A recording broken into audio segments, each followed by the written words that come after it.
sobre o marco temporal no Senado, né? O plenário do Senado aprovou às pressas o projeto de lei que estabelece o marco temporal. Foram 43 votos favoráveis e 21 contrários. Isso foi ontem de manhã, então o projeto de lei foi aprovado pela Comissão de Constituição e Justiça do Senado. A decisão vai, como vocês já sabem, na contramão do que havia sido determinado pelo STF. O presidente do Senado, Rodrigo Pacheco, negou que a aprovação da medida fosse uma afronta à Corte.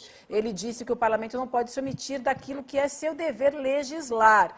Mas muita gente tem comentado que é uma ofensiva do Senado contra o STF. Quero te ouvir, Cris, o que você acha?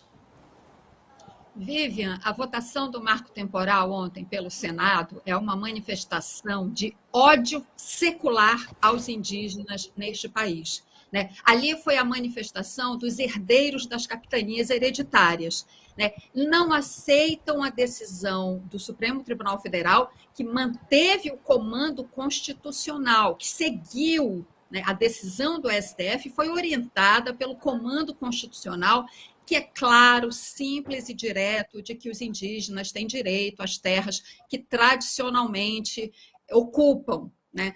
E esse tradicionalmente faz toda a diferença, né? Seja do ponto de vista cronológico, seja do ponto de vista antropológico. Ou seja, mesmo que no dia da promulgação da Constituição um determinado povo não estivesse naquela terra, mas que historicamente, tradicionalmente foi uma terra daquele povo indígena, né? Então ele tem direito a esta terra. Certamente não estava lá no momento da promulgação da Constituição, porque foi expulso, perseguido, massacrado, que é a história dos povos indígenas neste país. Pois bem, o STF manteve o comando constitucional, disse: marco temporal é inconstitucional, é uma tese fajuta, não se sustenta. E aí o que faz o Senado? Reage a isso, né, aprovando um projeto de lei que afronta não só o comando constitucional, um projeto de lei que é inconstitucional, é ilegal, como afronta a decisão do STF numa clara demonstração de litigância, ou seja, a bancada do boi, né, à frente do agronegócio, não aceita perder. Então, não sabe jogar dentro da regra do jogo democrático, né? Como não aceita perder, vem então e aprova um projeto de lei, mas que, ao que tudo indica, o líder do governo no Congresso, o senador Randolph Rodrigues, já disse que o presidente Lula vai vetar. E não há mesmo o que fazer a não ser vetar este projeto de lei, porque, como eu disse, ele é inconstitucional. E acho que Elô, e sempre um ótimo dia para Elô e para a Cris estar aqui com a gente, esse projeto do marco temporal aprovado agora no Senado, ele encabeça uma lista de reclamações no Congresso, né? Tanto que os deputados ontem fizeram uma mobilização trancando a pauta, né? Entre as várias pautas que eles acusam o Supremo de estar legislando, esse é um dos principais pontos que eles trouxeram nessa mobilização de ontem, né, Elô?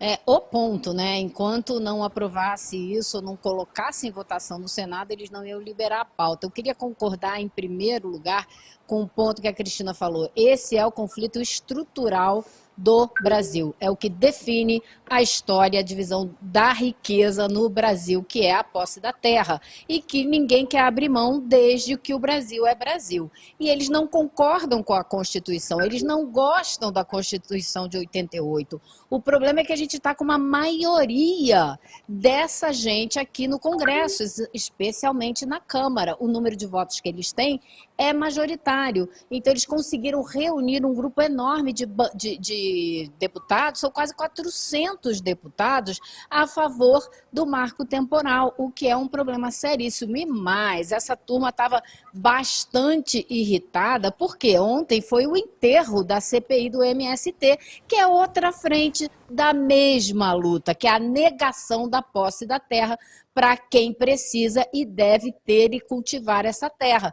Eles levaram uma derrota fragorosa, não conseguiram sequer aprovar um relatório. Ficou comprovado que essa CPI, liderada ali pelo Zucco e pelo Salles, não foi a lugar nenhum, tentou criminalizar o principal movimento que existe no Brasil, que é o MST, Então, eles ainda mais engrossaram esse caldo, porque já tinham levado essa derrota, não queriam levar de goleada e queriam, por toda a força, aprovar essa pauta no Senado e conseguiram aprovar. Agora, claro, vai para o veto do presidente Lula, porém, pode voltar para cá para o veto ser derrubado. E aí é que a gente vai ver o grande embate, que é o rescaldo do bolsonarismo. O que o bolsonarismo fez durante 4 anos? Discutir a legitimidade do Supremo Tribunal Federal. Eles querem partir para cima do Supremo de qualquer jeito. Então, se voltar para cá para derrubar o veto, você vai ter que levar isso para o Supremo. O Supremo vai ter que decidir se essa lei aprovada aqui é constitucional ou não. E lógico que vai decidir que é inconstitucional, como já decidiu. É um esforço na prática, infrutífero, mas politicamente interessante para essa turma que quer, como eu já disse, deslegitimar o Supremo Tribunal Federal.